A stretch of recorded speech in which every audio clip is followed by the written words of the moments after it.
Doctor Yunus হলো আন্তর্জাতিক খেলোয়াড়, পুরো পৃথিবীর মোড় ঘুরে দিচ্ছে। আল্লাহু আকবার কোন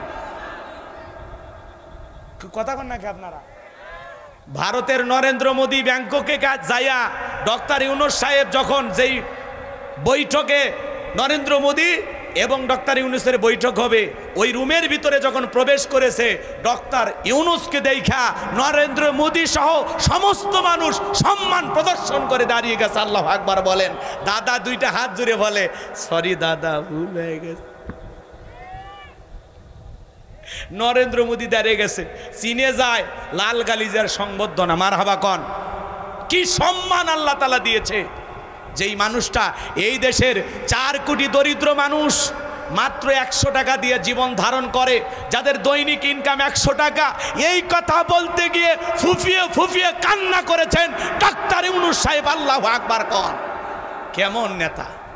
জনগণের দুঃখ দুর্দশার কথা বলতে গিয়ে চোখ দিয়ে কান্না চলে আসে।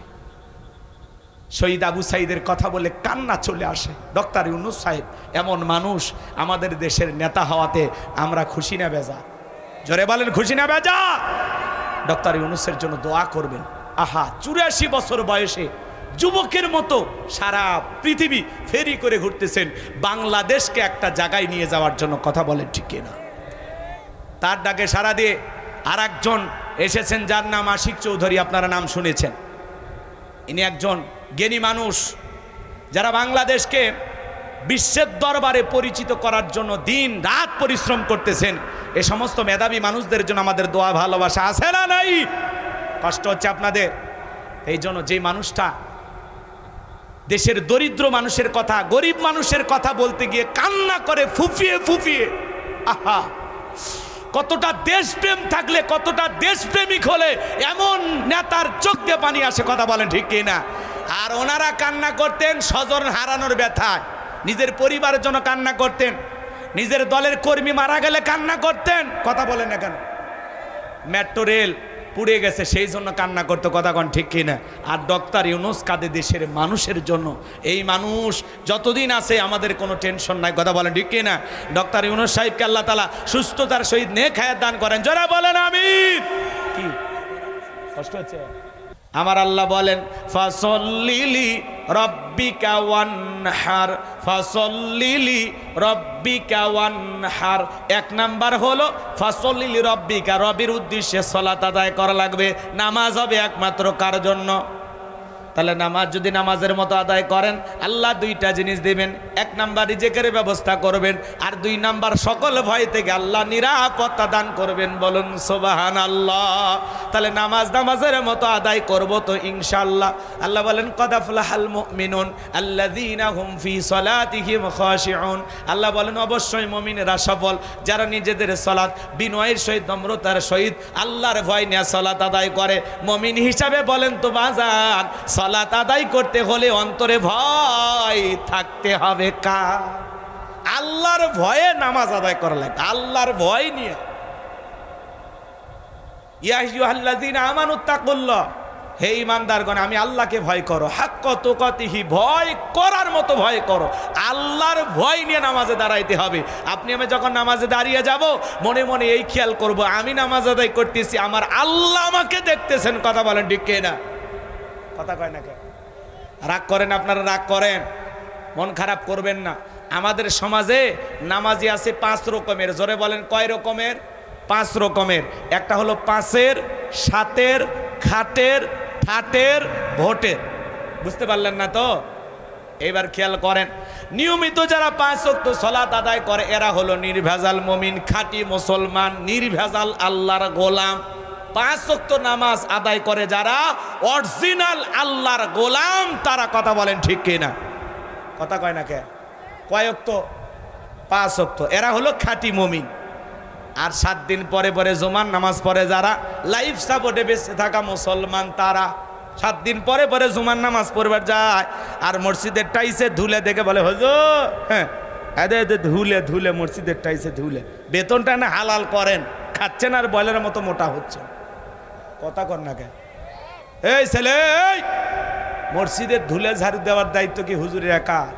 এই বেটা, মসজিদে ময়লা পড়ে আছে, মসজিদের টাইসের ধুলাটা ময়লাটা তুমি নিজে পরিষ্কার করো, তোমার অন্তরের ময়লা আল্লাহ দূর করে দেবে। কথা বলেন ঠিক কিনা? বিশ্বনবী এক জায়গায় সালাত আদায় করলেন, পাশে একটা নতুন কবর। আল্লাহর হাবিব নবী মুহাম্মদ রাসূলুল্লাহ সাল্লাল্লাহু আলাইহি সাল্লাম তাকিয়ে বললেন, এই কবরে থাকা ব্যক্তি জান্নাতি। সুবহানাল্লাহ। সাহাবায়ে কেরাম জিজ্ঞাসা করলেন, নবী গো, এই ব্যক্তি কি এমন আমল করেছে যার কারণে আল্লাহ তাআলা তাকে জান্নাত দিয়েছেন? নবী আমার ডেকে বলে, আল্লাহর এই গোলাম নিয়মিত আল্লাহর ঘর ঝাড়ু দিত, আল্লাহর ঘরে পরিষ্কার পরিচ্ছন্ন রাখতো, এই আমলে খুশি হয়ে আল্লাহ তাকে জান্নাত দিয়েছে। তাহলে মসজিদ ঝাড়ু দেওয়ার কারণে আল্লাহ খুশি হয়ে যদি জান্নাত দেয়, সেই কাজ আপনি আমি করলে ভাগ্যে জান্নাত জুটতে পারে কিনা? হ্যাঁ, কথা কয় না গো। আপনারা কি ক্লান্ত হয়েছেন? খাবারের ব্যবস্থা করব? হ্যাঁ, কি কষ্ট হয় কথা বলতে? একটা তাকবীর দেন, লিল্লাহে তাকবীর। আমার দিকে খেয়াল করেন বাজান গো আমার। তাহলে 7 দিন পরে পরে জুমার নামাজ পড়ে যারা, লাইফ সাপোর্ট বেঁচে থাকা মুসলমান, তারা মানুষ মারা গেলে দেখবেন মসজিদের মাইকে এলান হয়, এই গ্রামের অমুক ব্যক্তি বেঁচে নাই, ইন্না লিল্লাহি ওয়া ইন্না ইলাইহি রাজিউন। সকালবেলা ঘুমোতে গোটা বলে, বিবি রে শুনলি উত্তর পাড়ার অমুক মারা গেছে। গতকাল আগের দিনেই নিশ্চিন্তপুর বাজারে চা খাইলাম, আহারে কি ভালো মানুষ, চায়ের বিল দিবার দিল না। আমাকে বলে, ভাই বিল আমি দেব। কি ভালো মানুষ ছিল, বেঁচে থাকলে আরো 10 দিন চায়ের বিল দিত। কথা কর না খেয়ে, ওই লোকটা মারা গেছে। এই বিবি তাড়াতাড়ি পাঞ্জাবিটা ধুয়ে রেডি কর, জহর পরে যেহেতু জানাজা, এবার ক্ষেত খামারে কাজ শেষ খের আইসা গোসল করে দৌড়ে চলে গেছে মসজিদে। যায় দেখে হুজুর জানাজা শুরু করেনি, হুজুর শুরু করছে জহরের 4 রাকাত। কথা কর না কে? এইবার চিন্তা করলো, যেহেতু জানাজা পড়তে আসছি, জহরের 4 রাকাত ফরজও পড়ে নেই, আল্লাহ আকবার। উদ্দেশ্য হলো জানাজা পড়া, জহরের নামাজ পড়া নয়। কথা বলেন না কেন? এরা হলো কি খাটের মুসল্লি। হুজুর যখন মসজিদ, এই দিক খেয়াল করেন, মৃত ব্যক্তির খাটিয়াটা সামনে রেখে ওয়াজ নসিহত করে, কুল্লু নাফসিন যায়িকাতুল মাউত, প্রত্যেক প্রাণীকে মৃত্যুর স্বাদ গ্রহণ করতে হবে। ভাইয়েরা আমার, জীবন আছে যার, মৃত্যু হবে একদিন তার। আসুন শিক্ষা গ্রহণ করি। আজকে এই ব্যক্তির জানাজা, কালকে আপনার হবে, পরশুদিন আমার হবে। দুনিয়া থাকার জায়গা না, সবাইকে বিদায় নিয়ে যেতেই হবে। মৃত্যু এটা চিরন্তন সত্য কথা। শুনি আর বলে, ঠিক ঠিক হুজুর। আহা, আলেম ওলামা যা বলে ঠিক। কি আফসোস, কি অনুশোচনা। কবরে মাটি দিয়ে বাড়ির যা টুপি খুলে একটা সিগারেট লাগে খালি টান মারছে, ওই ধোঁয়ার সাথে হুজুরের ওয়াজ উড়িয়ে গেছে। কথা কন নাকি আপনারা? মানে এমন আফসোস অনুশোচনা তখন করতো যখন জানাজা পড়তে আসছে, মনে হয় জীবনে আর মসজিদ ছাড়বি না, নামাজ ছাড়বে না, ভালো হয়ে যাবি। কিন্তু জানাজা পড়ে বাড়ির যায়া হুজুরের ওয়াজ আর মনে থাকে? এই যে প্যান্ডেলে যখন ওয়াজ শুনে, আহারে আলেম ওলামা যা বলে, আহা পরিবর্তন হওয়া দরকার, ঠিক ঠিক ঠিক। বাড়ির যায়া ঘুমোতে উঠে পরের দিন কি ওয়াজ শুনছে আর মনে নাই, খালি করছে হুজুর ওই যে একটা গান করছিলেন না, ভাল লাগছে। আছে না হুজুর ওই যে হাসির কথাটা বলছেন, ভাল লাগছে। ওই হাসির কথা মনে আছে, গান মনে আছে, ওয়াজ মনে নাই। কথা কর না কেন? এই দেশের শ্রোতার এমন হালত হয়ে গেছে, পেশাব করতেছে আর তোফাজ্জলের ওয়াজ শুনতেছে। কথা কন নাকি আপনারা? এই যদি শ্রোতার অবস্থা হয়, এই শ্রোতা দিয়ে কি পরিবর্তন হবে বলেন?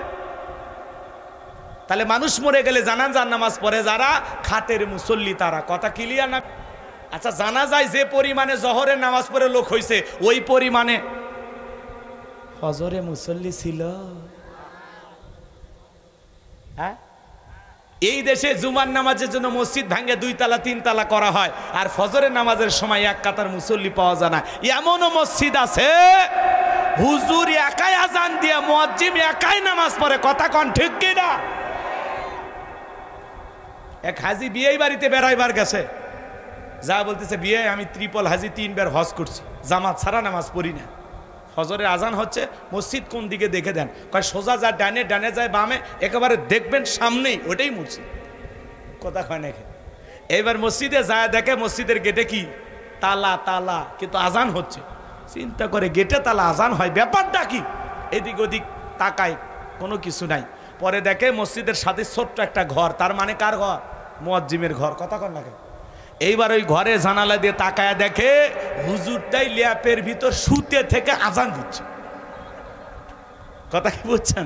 আজান দেওয়া শেষ, এইবার এই মুরব্বী জিজ্ঞাসা করছে, হুজুর ল্যাপের ভিতর শুয়ে থেকে আজান দিলেন? তখন বলতেছে, আগে আপনি আমার প্রশ্নের উত্তর দেন, আপনি মানুষ না জিন? তখন বলতেছে, কেন? বলতেছে, শোনেন, এই গ্রামের কোনো মানুষ ফজরের নামাজের সময় মসজিদে আসেন, এই জন্য বলতেছে আপনি মানুষ না জিন? তখন বলতেছে, না বাবা, আমার বিয়ে বাড়ি এলাকায় আমি বেড়াইতে আসছি, আমি হাজি মানুষ, জামাত ছাড়া নামাজ পড়ি না, এই জন্য মসজিদে আসছি, আমি মানুষ, আমি জিন না। তখন বলতেছে, শোনেন, কেউ আসে না, অলসতা ধরে গেছে, শরীরটাও খুব খারাপ, ওই জন্য আগে ভাগে মাইকিটি সেট করে থুছিলেন। কথা কন নাকি? তাহলে ঠিক মতো যদি আপনি মসজিদে না যান, হুজুরও অলস হয়ে যায়। কথা কন নাকি? রাগ করতেছেন নাকি আপনারা? আর দুই ঈদের নামাজ পড়ে যারা, এরা হলো ঠাটের মুসল্লি। নিউ মার্কেট থেকে একটা মশানালা পাঞ্জাবি কিনছে, সকালবেলা ওই পাঞ্জাবি পরে বউ বলতেছে, দেখ তো সাজে গুজে কেমন লাগতেছে। কয়, তুমি আমার গরিবের সাকিব খান। কি কয়? তুমি আমার গরিবের সাকিব খান, সেই লাগতেছে, সেই হেভি লাগতেছে তোমার। রাস্তাঘাটে বের হয়, কয়, দোস্ত দেখ তো আমার নতুন শেরওয়ানিটা কেমন হয়েছে, এই পাঞ্জাবিটা কেমন হয়েছে। কয়, দোস্ত সেই লাগতেছে। কথা কন না কে? কয়, আমি ভ্যানোর থেকে পাঞ্জাবি কিনছি রে, এটা নিউ মার্কেটের মাল। কথা কন না কে? পাঞ্জাবি কিনে ঈদের নামাজ পড়বে গেছে, ঈদের নামাজ শেষে বলে, হুজুর আপনারাই বলেন ঈদের শেষে একটু কোলাকুলি করা লাগে, আপনি আসেন। এদিক খেয়াল করেন, তাহলে গভীর মনোযোগ দিয়ে শোনেন। দুই ঈদের নামাজ পড়ে যারা, ঠাটের মুসল্লি তারা, হুজুরক বলতেছে, হুজুর আসেন একটু কোলাকুলি করি। কি বলতেছে? হুজুর আসেন একটু কোলাকুলি করি।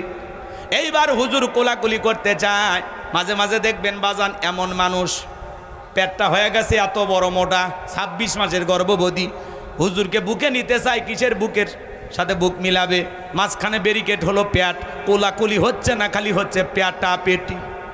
কথা কন না কেন?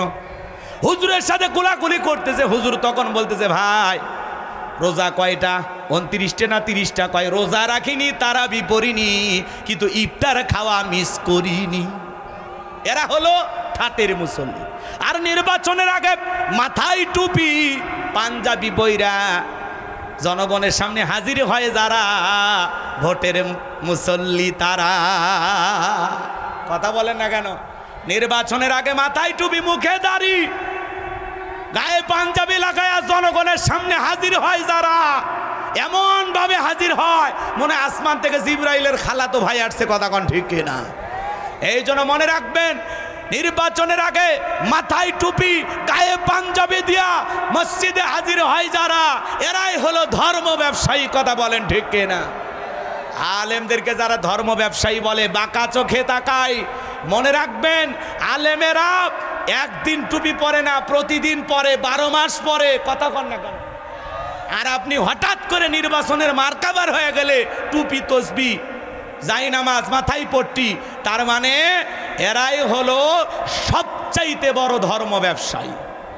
কথা বলেন না কেন? রাগ করতেছেন আমার কথায়?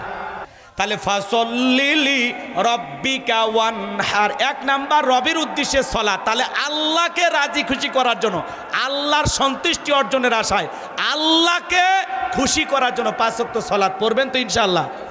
কারা কারা হাত তোলেন না কেন? নামাজ আদায় করবেন তো ইনশাআল্লাহ? আল্লাহ কবুল করেন। ওয়ানহার, ওয়ানহার মানে কুরবানি করা, নিজের আমিত্বকে কুরবানি করা, অহংকারকে কুরবানি করা, নিজের ভিতরে থাকা পশুসুলভ আচরণকে কুরবানি করা। কথা বলেন ঠিক কিনা?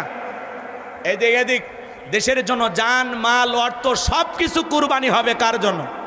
জোরে বলেন, কার জন্য? তাহলে আল্লাহর জন্য সব কিছু কুরবানি করতে রাজি আছেন তো ইনশাআল্লাহ?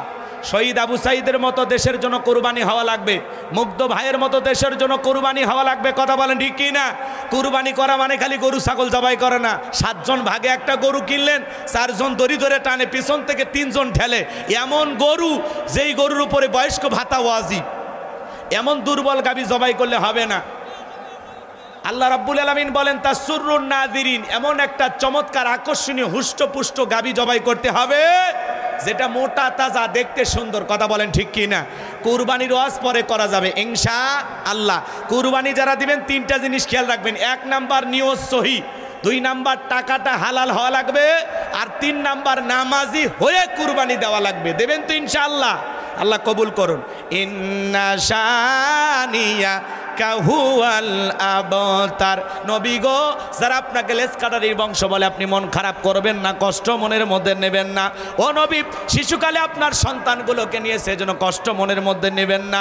নবী গো, এই পৃথিবীর জমিনে আমি আল্লাহ রাব্বুল আলামিন আপনাকে মহাব্বত করা, আপনাকে ভালোবাসার কোটি কোটি রুহানি সন্তান পাঠাবো, যারা আপনার জন্য জীবন দিতে প্রস্তুত থাকবে। বলুন আল্লাহু আকবার। তাম পৃথিবীতে 200 কোটির ওপরে মুসলমান, আমরা সবাই নবীজির রুহানি সন্তান। সুবহানাল্লাহ কোন।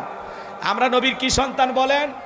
রুহানি সন্তান। এদিকে খেয়াল করেন ভাই, যুবকেরা বসো বাবা, বসো, পরিবেশটা সুন্দর করেন, সবাই বসেন, সবাই বসেন। আলহামদুলিল্লাহ, কালেকশন হয়ে গেছে তো নাকি বলেন যুবকেরা? হ্যাঁ, ভাইয়ের সাথে ফোনে কথা হয়, মাশাআল্লাহ, বসেন, হয়ে গেছে আলহামদুলিল্লাহ। আর আমরা ভাইকে কষ্ট দেব না।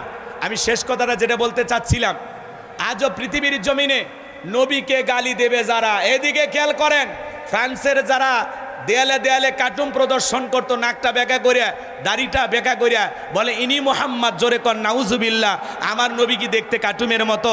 এই পৃথিবীর সবচাইতে সুন্দর মানুষটির নাম মোহাম্মদ রাসূলুল্লাহ সাল্লাল্লাহু আলাইহি ওয়াসাল্লাম, যে নবীর চরিত্রের সার্টিফিকেট আল্লাহ দিয়ে বলেন ওয়া ইন্নাকা লাআলা খুলুকিন আযীম। নবী গো, আপনি হলেন পুত পবিত্র মহান চরিত্রের অধিকারী। আজিম আরবিতে এমন একটি শব্দ যার গভীরতা মাপা যায় না। বলুন সুবহানাল্লাহ। যে নবী 63 বছরের জিন্দেগিতে একটি মিথ্যা কথা বলেননি, এমন বিশ্ব রেকর্ড পৃথিবীর আর কোন নেতার আছে? সেই নবীকে আদর্শ মানতে রাজি আছেন তো ইনশাআল্লাহ? সেই নবীকে গালি দিয়েছিল ওলীদ বিন মুগিরা, কথা বলার সুযোগ নাই। আল্লাহ আয়াত নাজিল করে বলেন উতুল্লিম বাদা যালিকা জানিম। নবী গো, এই ওলীদ বিন মুগিরা হলো পিতৃ পরিচয়হীন জারর সন্তান, এর জন্মের ঠিক নাই, একটা বাস্টার্ড। আজও পৃথিবীর জমিনে, ভারতে বলেন, বাংলাদেশে বলেন, পৃথিবীর যেই মানচিত্রেই বিশ্ব নবীকে নিয়ে গালি দেওয়া হবে, কুরুচিপূর্ণ মন্তব্য করা হবে, বুঝে নেবেন ওর জন্মের ঠিক নাই, ও পিতৃ পরিচয়হীন জারর সন্তান। কেউ যদি আমার বাপকে গালি দেয় মাইনা নেব, আমার মারে গালি দিলে আমি মাইনা নেব, আমাকে গালি দিলে আমি মাইনা নেব। কিন্তু বিশ্ব নবীকে নিয়ে যদি কেউ কুরুচিপূর্ণ মন্তব্য করে, আম্মা জান আয়েশাকে নিয়ে যদি কেউ গালি দেয়, ওই নাস্তিক বেঈমানকে ধইরা ওর বুকের ওপরে চইরা জিহ্বা টান দিয়ে ছিঁড়ে কুকুরকে খাওয়াই দেব। নবীজির অপমান মেনে নেওয়া হবে না। নবীর জন্য কারা কারা জীবন দিতে প্রস্তুত? দুই হাত তুলে আল্লাহকে দেখা। লিল্লাহি তাকবীর। বিশ্ব নবীর অপমান সইবে না রে মুসলমান, বিশ্ব নবীর অপমান। হাত টান টান করে তোলেন, আখিরি মুনাজাত পর্যন্ত থাকবেন তো ইনশাআল্লাহ? আমার ভাই যতক্ষণ আছেন ততক্ষণ আপনারা ধৈর্য সহকারে আলোচনা শুনবেন ইনশাআল্লাহ। বক্তা শ্রোতা সবাইকে আল্লাহ পাক শেষ পর্যন্ত ধৈর্য সহকারে কথাগুলো বলে, এই কথাগুলো যেন আমরা বাস্তব জীবনে আমলও করতে পারি, আল্লাহ যেন সেই তৌফিক আমাদেরকে দান করেন। জোরে বলুন আমিন।